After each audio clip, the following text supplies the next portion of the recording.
Assalamualaikum warahmatullahi wabarakatuh. Pemirsa An-Nur Channel yang dirahmati oleh Allah, kita lanjutkan Sirah Nabawiyah, Cahaya di atas Cahaya, karangan Syekh Safiur Rahman Al-Mubarak Furi. Kita lanjutkan, ikhwani. Sekarang kita akan bicara tentang nasab Rasulullah Shallallahu Alaihi Wasallam. Nasab, garis keturunan Nabi Muhammad Shallallahu Alaihi Wasallam disebut Hashimi sesuai dengan nama kakeknya, yaitu Hashim. Hashim mengepalai rumah-rumah penginapan bagi jamaah haji, sebuah hak istimewa yang sesudah kepemimpinannya diserahkan kepada adiknya Muthalib. Telah meninggalnya Muthalib, keturunan Hashim memperoleh hak istimewa ini dan mempertahankannya hingga kedatangan Islam. Hashim sangat dihormati dan memiliki gelar Sayyid Batok, pemimpin Batok. Dia disebut dengan nama Hashim, orang yang menumbuk sesuatu, karena dia biasa menumbuk roti dalam daging dan sop serta memberikannya kepada orang lain untuk dimakan. Suku Quraisy berprofesi sebagai pedagang, dan Hashim menetapkan perjalanan bagi mereka ke Yaman setiap musim dingin dan ke Syria setiap musim panas. Dalam surat Al-Quraisy, Allah mengingatkan mereka akan utangnya kepada Allah atas ekspedisi dagang penting mereka.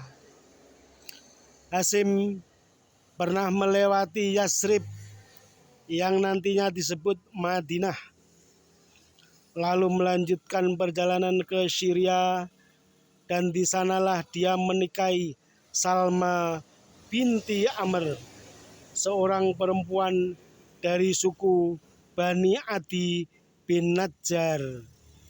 Dia menetap di sana selama beberapa hari, lalu meninggalkan Syria.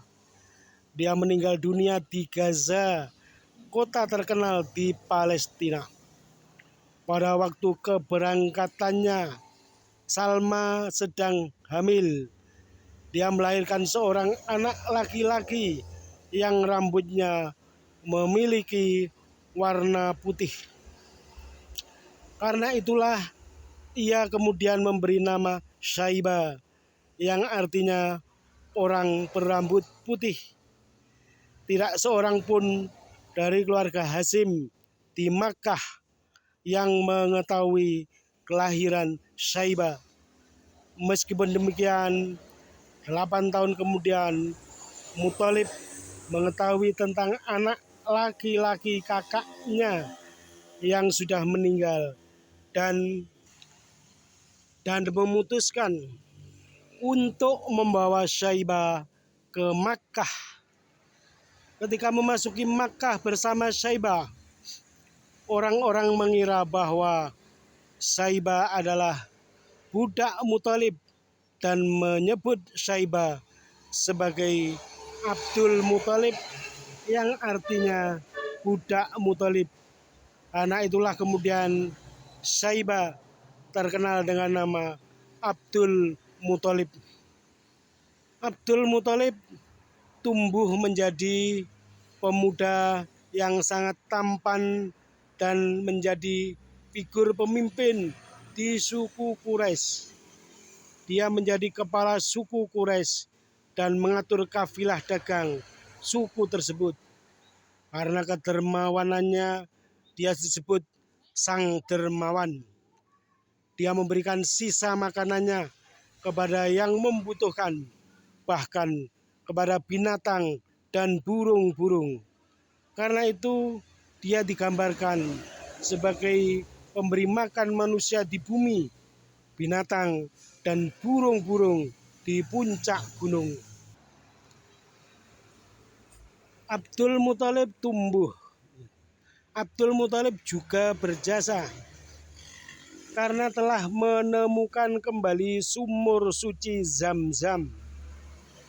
Sumur ini terbentuk ketika Ismail menendang-nendangkan kakinya pada pasir yang kering, sementara ibunya Hajar sedang mencari air.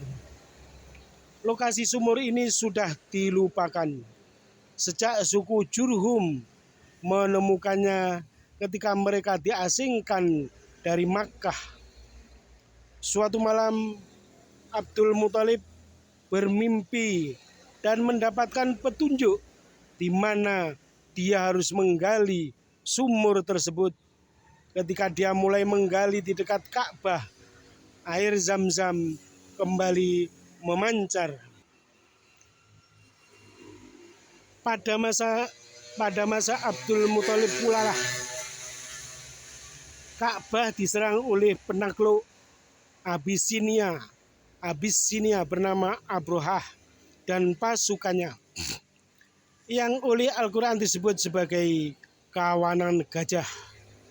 Abrahah menyerang dengan tentara yang berjumlah 60.000 orang yang bertujuan untuk menghancurkan Ka'bah.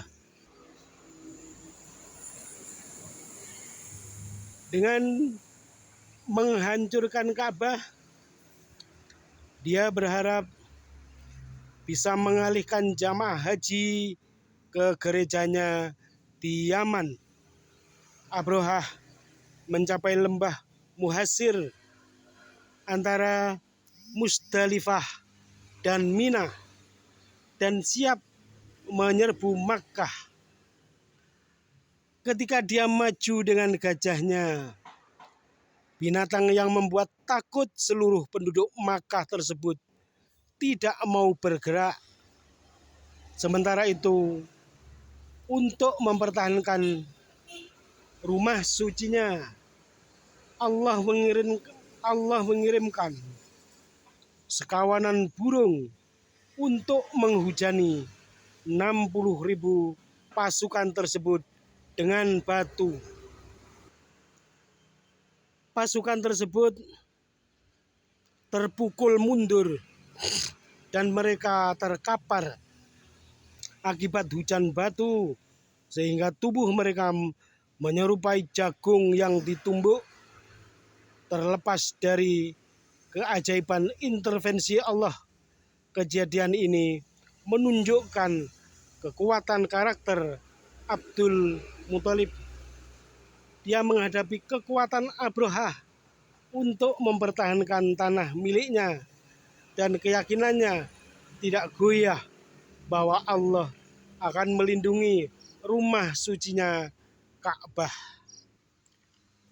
Anak laki-laki Abdul Muthalib, Abdullah, ayah Rasulullah SAW, adalah seorang pemuda yang tampan. Dia disebut Dobih atau kurban terkait dengan ditemukannya kembali sumur Zam-Zam. Ketika Abdul Muthalib sedang menggali di sisi Ka'bah untuk mencari sumur tua tersebut, suku Quraisy memperhatikannya dengan malas. Ketika dia mulai mencapai tanah yang basah, mereka bersikeras untuk membagi penemuannya dan berteriak dengan lantang. Abdul Muthalib bersumpah kepada Allah bahwa dia akan mengorbankan salah seorang dari 10 anaknya jika dia bisa menemukan sumur tersebut. Akhirnya Abdul Muthalib terus menggali dan menemukan sumur-sumur tua tersebut. Sesudah itu, dia mulai mempertimbangkan yang mana anaknya yang akan dikorbankan, dan Abdullah lah yang dipilih. Abdul Muthalib membawa Abdullah ke Ka'bah dan bersiap untuk mengorbankannya. Tetapi suku Quraisy, khususnya saudara Abdullah dan pamannya dari pihak ibu, menolak pengorbanan tersebut. Akhirnya diputuskan bahwa unta sebanyak 100 ekor harus dikorbankan sebagai ganti anaknya. Karena itu Rasulullah Shallallahu Alaihi Wasallam disebut sebagai keturunan dari dua orang yang dikorbankan, Ismail alaihissalam dan ayahnya sendiri Abdullah. Demikian juga dia dianggap sebagai keturunan dari dua orang sesepuh yang dibebaskan dengan tebusan, karena Ismail ditebus dengan seekor biri-biri jantan dan ayahnya ditebus dengan 100 ekor unta.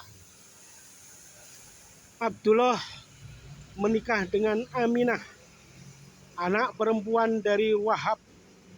Wahab adalah kepala suku Bani Zahro. Tidak lama setelah menikah, Aminah mengandung. Tetapi sebelum dia melahirkan anaknya, Abdullah dikirim olehnya ke Yasrib atau Syria untuk urusan perdagangan. Tragisnya, dia meninggal dunia di Yasrib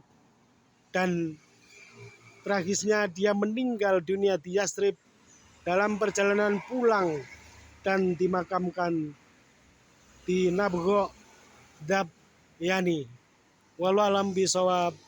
Demikian insyaallah bersambung hadirin pemirsa An-Nur Channel yang dirahmati Allah. Semoga Allah mudahkan dan semoga bermanfaat channel ini.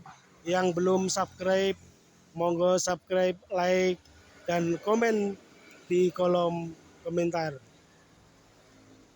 Maaf sebesar-besarnya, dan Allah wa iyyakum ajmain. Wassalamualaikum warahmatullahi wabarakatuh.